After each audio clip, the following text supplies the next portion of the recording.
ሰላም እውነተኛ ታሪክ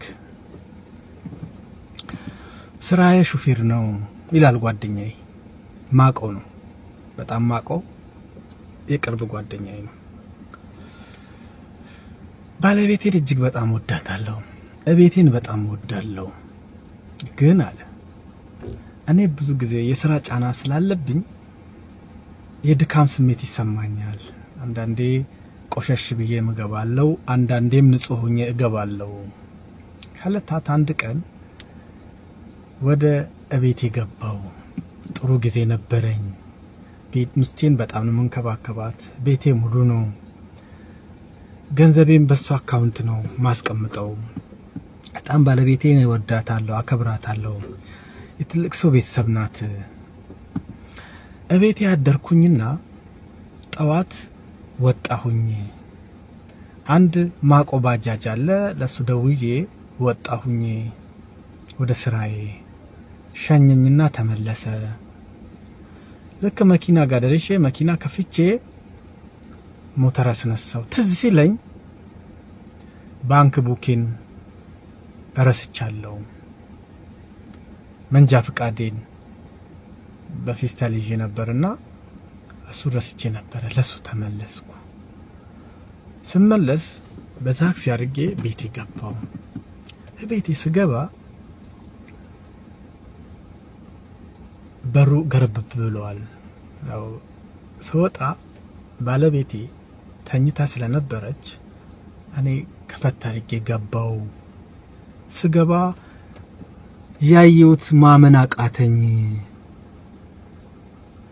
በጣም ከምወዳት ከማከብራት ባለቤቴ ጋር ያ ይዞኝ ሄደ የባጃጅ ሹፌር ተቃቅፎ አየዋቸው። ደነገጥኩ። አላዩኝም።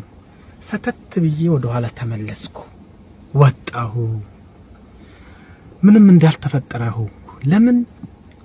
ገንዘቤ በሷ ስም ነው። ያቺ ያለችኝ ኮንዶሚኒየም በሷ ስም ነው የገዛሁት። ስለዚህ ተመልሼ እንዳላየው ወጣውና ቆይቼ ወደ ቤተክርስቲያን ሄድኩ። መኪናም አልወጣውም። አለቀስኩ። አንድ ጓደኛዬ ጋር ደወልኩ፣ ነገርኩት። እዛ ልክ ነበርክ አለኝ። ባለቤቴ ጋር ደወልኩ፣ ስልኩ ተነሳ። የኔ ውድ የኔ ማር አለችኝ። አይ መንጃ ፈቃድና መታወቂያ ረስቻለሁ ላኪልኝ አልኳት። ምንም እንዳልተፈጠረ ላከችልኝ። ያን ቀን ወደ ስራ አልወጣሁም፣ አመመኝ። ጓደኛዬ ጋር አደርኩ፣ ወደ ስራ ወጣሁ። አሁን ብልጥ መሆን አለብኝ። መጣሁ። ለባለቤቴ ልጋብዝሽ አልኳት። ግብዣ ቦታ ወሰድኳት። አወራን፣ በላን፣ ጠጣን፣ ሳምኳት፣ አቀፍኳት፣ ልብስ ገዛውላት እና መላዘየርኩ አለ። ውድ ባለቤቴ ትንሽ ብር አለች፣ ጓደኛዬ ልስጥ ብሎኛል እና ቤቱን እንሽጥና ጨምረን መኪና እንግዛ አልኳት። ምን አይነት መኪና አለችኝ።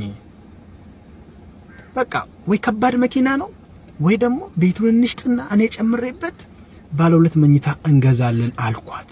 አይ ቤቱን እሺ ቤቱን ነው ግን በስምሽ ነው የምገዛው፣ እንደዚሁ በስምሽ ነው የሚሆነው። እሺ አለችኝ። ከዛ በኋላ ብሩን ወደ እኔ አካውንት አስገቢ አልኳት። አስገባች። ተነጋገርን። ጓደኛዬ መጣ። ቤቱን ሸጥኩ።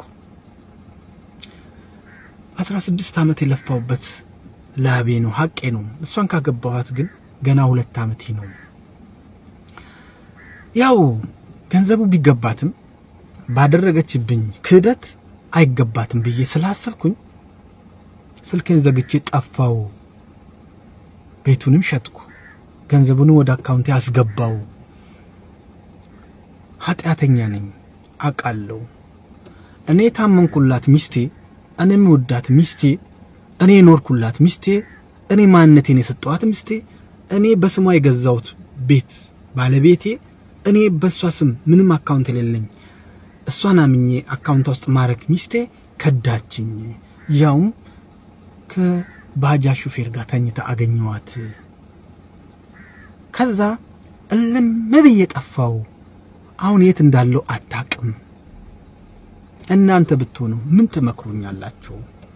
ምንስ መልስ ትሰጡኛላችሁ? አንዳንዴ ስትታመኑ የማይታመኑ ሰዎች አሉ። ልክ ወንድን ስህተተኛ አርጋችሁ እንደምትቆጥሩ ሁሉ አንዳንድ ሴቶችም አንዳንድ የሹፌር ሚስቶችም ስህተት እንደምትሰሩ ታውቃላችሁ። ልጅ ወልዶብኝ ጠፋ የሚሉት እውነት አንቺ ስህተተኛ ሆነሽ ነው ወይስ እሱ ኃጢአተኛ ሆኖ ነው ጥሎ የጠፋው? እውነት ትክክለኛ ሚስት ሆነሽ ነው ጥሎሽ የጠፋ ወይስ እሱ ዘማዊ ወንድ ሆኖ ነው የጠፋው? አንዳንዴ ቀድሞ የተናገረ ሁሉ እውነት ይመስለናል። አንዳንዴ ቀድሞ ተናጋሪው ስህተተኛ ሊሆን ስለሚችል የዚህኛዋንም ስማ የዛኛውንም ስማ፣ ለመፍረድ አትቸኩል። ወዳጄ አንተ ብትሆን ምን ታደርጋለህ? እህቴ አንቺ ብትሆኝ ምን ታደርጋለች? ያ ቤቱን አታሎ ዋሽቷ ተሸጠ ነው ወይስ አልጋ ላይ ከባጃጅ ሹፌር ጋር የዘሞተቿን አትልክ? የኔ ውድ በጨዋ መልክ በጣም ይቅርታ፣ እውነተኛ ታሪክ ነው። አዲስ አበባ ውስጥ የተፈጠረ የተፈጸመ ነገር ነው። ስለዚህ መልስ ፈልጋለሁ በኮሜንት በጨዋ ደንብ። ተናዳችሁ ደግሞ እዚህ ውስጥ ገብታችሁ አትሳደቡ። ሴቶች አላልኩም እኔ። አንዳንድ ስህተት የሚሰሩ ሴቶች፣ ስህተት የሚሰሩ ወንዶች ነው ያልኩኝ። ገባችሁ? ብዙ 98% ታማኝ ሚስቶች አሉ። 98% ታማኝ ባሎች አሉ። እሱም አንቺ ታማኝ ነሽ፣ እኔ ታማኝ ነኝ። ግን ከስንዴ ውስጥ እንክርዳድ እንደሚለቅም ሁሉ ከትዳር ውስጥም ብዙ እንክርዳዶች አሉ። የኔ ውዶች በጣም ነው ማከብራችሁ። እሺ